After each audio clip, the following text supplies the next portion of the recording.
तर हा लढा सरकार बदलण्यासाठी असल्याचंही उद्धव ठाकरेंनी म्हटलंय. धर्मेंद्र प्रधानांचा राजीनामा क्षुल्लक असल्याचं ठाकरेंनी म्हटलंय.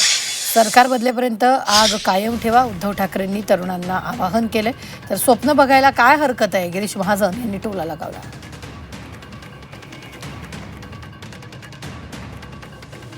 राजीनामा द्या, ही एकदम क्षुल्लक गोष्ट आहे. नाही, हे पण एकदम क्षुल्लक आहे. हा लढा आता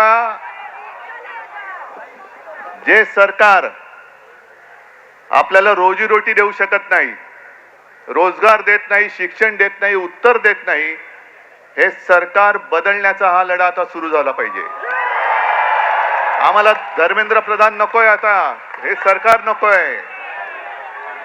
आणि मी नेतृत्व करायला आलेलो नाही, तुम्ही सर्वांनी आता नेते व्हा सांगण्यासाठी आलेलो आहे.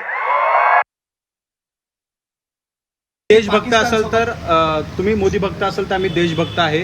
खरं तर ही ठिणगी आहे, उन्मा पेटणार असा देखील इशारा त्यांनी सरकारला दिला. स्वप्न बघायला काय हरकत आहे? स्वप्न त्यांनी बघावेत. तुम्हाला माहिती आहे मुंगरी लाल के हसीन स्वप्ने आपण बघतो ना, तसा प्रकार आहे. सर्व देश मोदींच्या पाठीशी आहे, भाजपच्या महायुतीच्या पाठीशी आहे. आणि हे कुठल्या दुनियेमध्ये चालले आहेत? त्यांचं काही राहिलं नाही, सगळं साफ झालं, तरी पण यांच्या गोष्टी चाललेल्याच आहेत.